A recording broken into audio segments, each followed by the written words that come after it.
बिहार का सरकार का लापरवाही है कि इस तरीका से जो है बच्चे को जो है परेशान होता है। यहाँ पे बच्चा काफी जो है परेशान होता है। 10+2 हाई स्कूल है, लेकिन वही बच्चा जो है परेशान होता है। 337 बच्चा एक क्लासरूम में बैठ करके जहाँ पे पढ़ रहा है, समझ सकते हैं कि क्या शिक्षा जो है वो पाएंगे। जी नमस्कार, मैं चित्रंजन कुमार। अभी मैं बिहार के मुजफ्फरपुर जिला के कटरा ब्लॉक क्षेत्र में है और यहाँ पे बताने का प्रयास करेंगे। यह स्कूल आप देख रहे हैं राजकीय डोमन कन्या मध्य विद्यालय, और यहाँ पे जो है लखनपुर में है। और यहाँ पे बताने का प्रयास करेंगे कुछ यहाँ के जो मास्टर साहब हैं, प्रधान अध्यापक है, उनसे जो हम जानने का प्रयास करेंगे। कुछ क्या कहेंगे सर, यहाँ क्या क्या परेशानी हो रहा है? सर, जब मैं यहाँ ज्वाइन किया था बीपीएससी से टीआरई 1 से नियुक्त होकर के। जी मेरा नाम आदित्य राज है। जी मैं विद्यालय अध्यापक 11-12 गणित विषय में जी यहाँ ज्वाइन किया। तो उस समय विद्यालय 1 to 12 था, पहली क्लास से लेकर के 12वीं क्लास तक था। एक ही कोड पर संचालित था उस समय। जी और हम लोग आए, ज्वाइन किए, क्लास ले रहे थे, स्कूल में जी चल रहा था। उसके बाद अप्रैल के बाद कोड अलग हो गया हमारे हाई स्कूल का, और काफी विवादों के बीच रहा है यहाँ पर। काफी मैं परेशान रहा हूँ सर जी बहुत मैं परेशान रहा हूँ। कभी कुछ लेकर के पूर्व प्रभारी द्वारा श्रीमती नीलू ठाकुर जी जो उस समय प्रभारी थी हमारी, जी और अभी मध्य विद्यालय के प्रभारी वही हैं, इस मध्य विद्यालय के प्रभारी वही हैं अभी। जी तो उनके द्वारा हमेशा मुझे परेशान किया जाता रहा। लेकिन मैं चूंकि विभाग से आया था, विभाग से बंधा हुआ हूँ, तो काम करना है मुझे, मैं काम करता रहा। उसके बाद फिर अगस्त में बच्चों से बेहताशा वसूली हो रहा था, तो बच्चों ने कंप्लेंट डाला, शायद बच्चों ने बताया, बच्चों से सब पता चला है। उसमें वीडियो वगैरह भी वायरल हुआ था उनका पैसा लेते हुए। उसके बाद मुझे यहाँ का प्रभारी बनाया गया। काफी प्रतिकूल परिस्थिति था सर उस समय। अगस्त में मुझे यहाँ प्रभारी बनाया गया, और 9 से 12 का मुझे यहाँ प्रभारी बनाया गया हाई स्कूल का।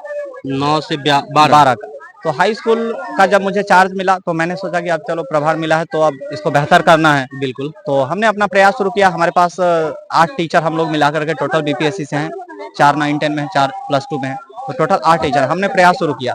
उसके बाद मेरे रास्ते में सबसे बड़ा बाधा उत्पन्न हो गया कि चार्ज में जो हमको सामान मिला, अभी भी बहुत सारे सामान हाई स्कूल के नहीं मिले हैं, लेकिन वो सब विभाग को हम दे दिए हैं। उसमें हम ज्यादा डीप में नहीं जाएंगे, अभी समय का भी अभाव है, छुट्टी होने वाला है।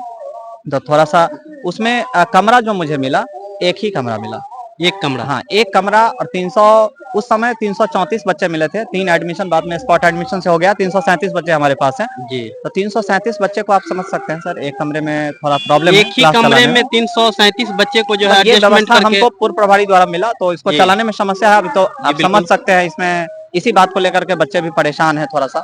जी तो मुझे आप लोगों के माध्यम से पता चला कि बच्चे मतलब मीडिया में चले गए। कल मीडिया वाले भी आ गए थे, मुझसे पूछे।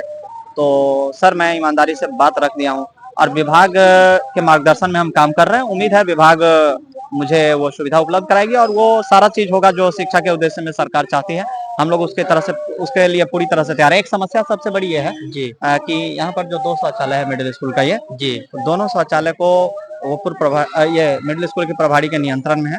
वो बच्चों के लिए नहीं खोलती हैं, और बराबर ताला लॉक रहता है। हाँ ताला बंद रहता है। उसमें खास करके हमारे यहाँ जो 9 से 12 की लड़कियां हैं, लड़के हैं, खास करके लड़कियों का संख्या अधिक है 337 में। तो लड़कियां मतलब शौचालय अगर बंद रहेगा तो विद्यालय नहीं आएंगी, आप ये समझ सकते हैं। सही है। लेकिन हाजिरी का भी डर होता है बच्चों को। हाजिरी कट ना जाए। अब तो ऑनलाइन की बात है, तो मैंने साफ निर्देश दे दिया है कि बच्चों को आना पड़ेगा, नहीं तो अटेंडेंस कटेगा। तो बच्चे आते हैं, ऐसा बात नहीं, बच्चे नहीं आते हैं, बच्चे आते हैं। बच्चे आते हैं, लेकिन अब मान लीजिए शौचालय का समस्या है।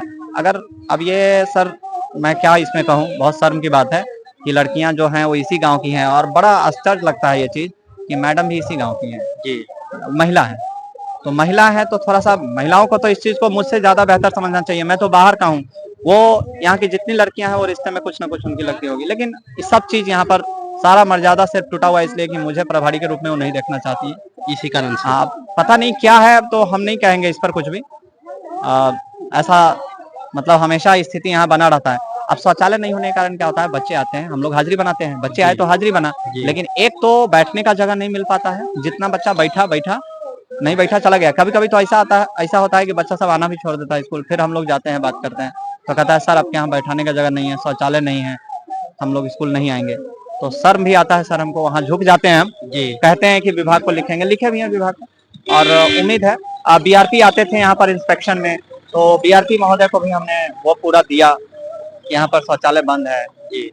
लेकिन अभी तक तो विभाग इस पर कोई संज्ञान नहीं लिए। उम्मीद है विभाग संज्ञान लेगी। और सब आप लोगों के माध्यम से मैं विभाग को अपना संदेश यही देना चाहता हूँ कि मुझे कमरा मिलेगा। यदि कम से कम, देखिए कमरा बनने में तो समय लगेगा। ये तो कोई आदमी को विभाग हमको कमरा कहीं से पटना से उठा करके ला करके यहाँ नहीं रख देंगे और चलने लगेगा। तो अनप्रैक्टिकल बात है। जो संभव है उस पर बात करना चाहिए।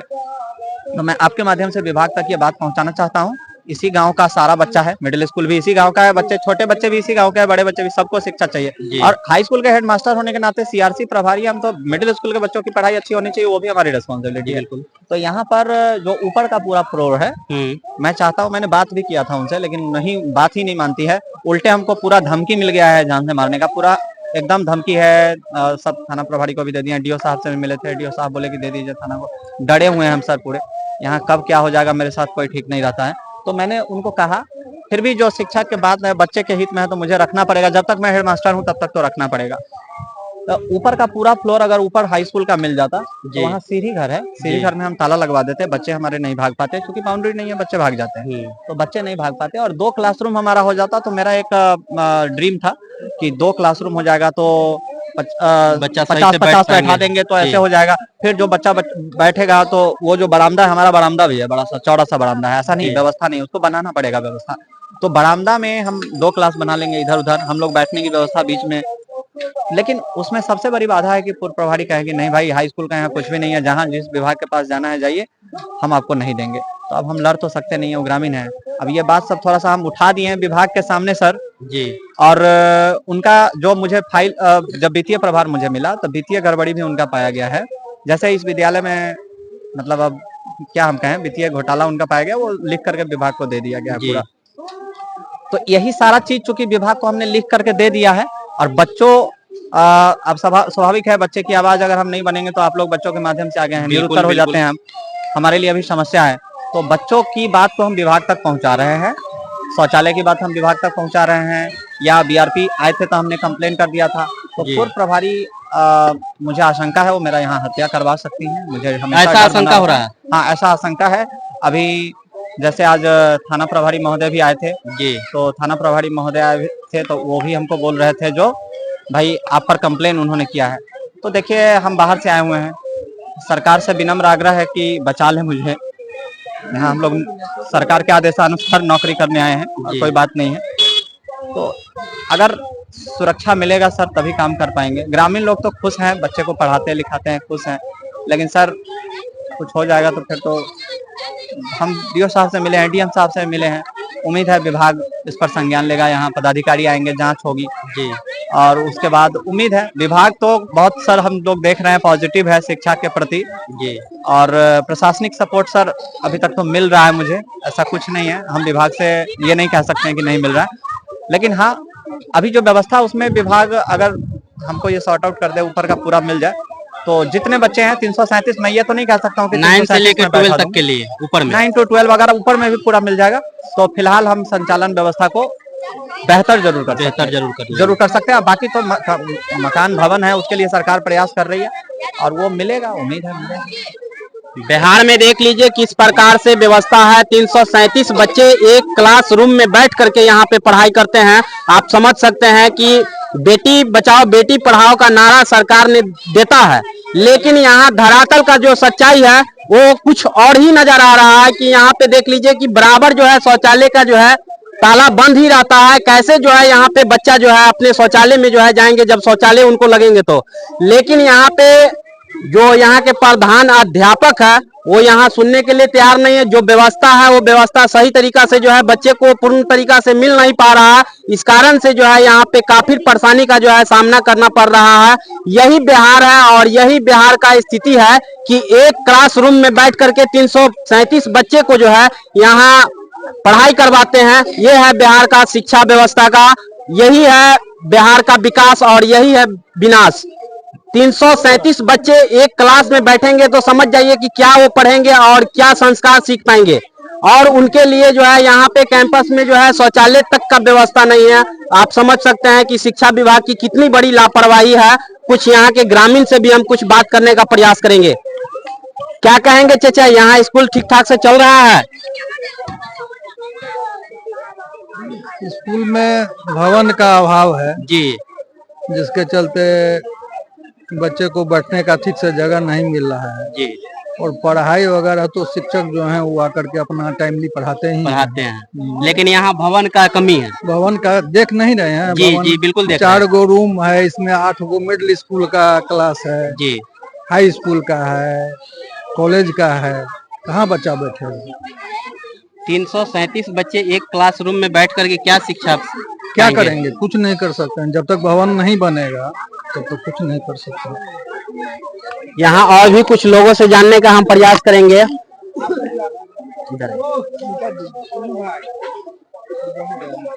क्या कहेंगे, यहाँ का शिक्षा व्यवस्था कैसा है? शिक्षा व्यवस्था सारा गड़बड़ है। जितना भी मास्टर है सब फील्ड में बैठ करके मीटिंग करते रहता है, बात करते रहता है। एक कॉल का समस्या है, 6 महीना पहले कराया और कॉल स्कूल से गायब हो गया जी। है, मास्टर लोग गायब किया है।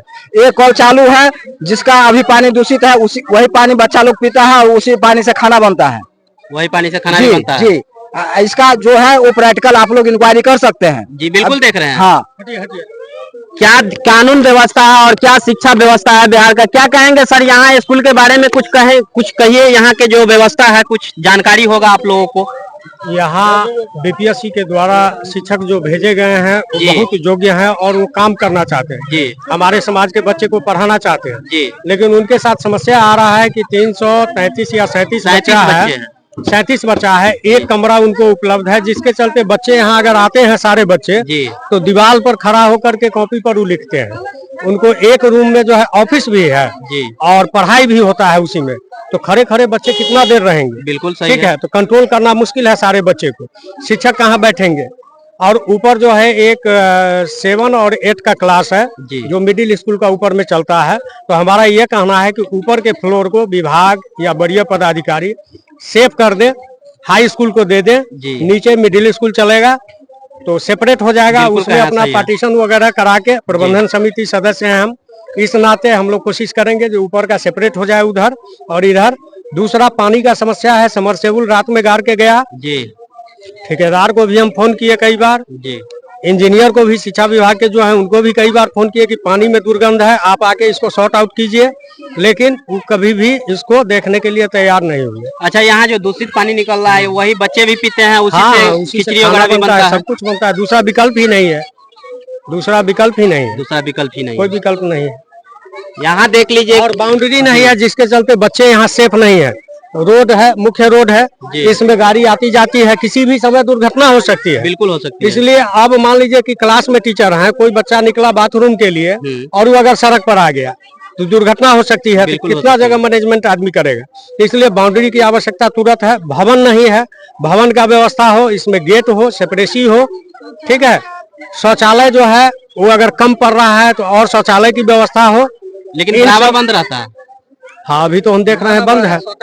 ठीक है जी ठीक है खुद तो बताए हैं मास्टर साहब। ठीक है। तो गलत बताए। जी शौचालय जो है, शौचालय बंद है, चाहे जिस भी कारण से। जी। अंदर में जो है आपको नल लगा हुआ है, उसमें टाइल्स वगैरह बेसिन सब बना हुआ है, लेकिन वो भी यूज में नहीं है, तो वो सब यूज में हो। यूज में और होना जहाँ चाहिए। जो कमी है, सरकार अगर इसको 10+2 किया है तो सरकार तुरंत ध्यान दे। व्यवस्था इसको जो है हाँ, पूर्ण हाँ। तरीका से दे।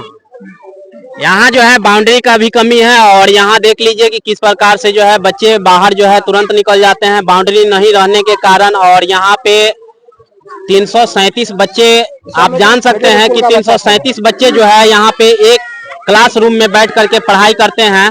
और बिहार का क्या शिक्षा व्यवस्था है और क्या बिहार का सरकार का लापरवाही है कि इस तरीका से जो है बच्चे को जो है परेशान होता है। यहाँ पे बच्चा काफी जो है परेशान होता है। 10+2 हाई स्कूल है, लेकिन वही बच्चा जो है परेशान होता है। 337 बच्चा एक क्लासरूम में बैठ करके जहाँ पे पढ़ रहा है, समझ सकते हैं कि क्या शिक्षा जो है वो पाएंगे। चलिए, इस वीडियो के बारे में आप लोग क्या राय है, आप लोग कमेंट बॉक्स में हमें अपना राय जरूर लिखेंगे और इस वीडियो को लाइक कीजिए, शेयर कीजिए। चलिए, मिलते हैं अगले वीडियो में। जय हिंद।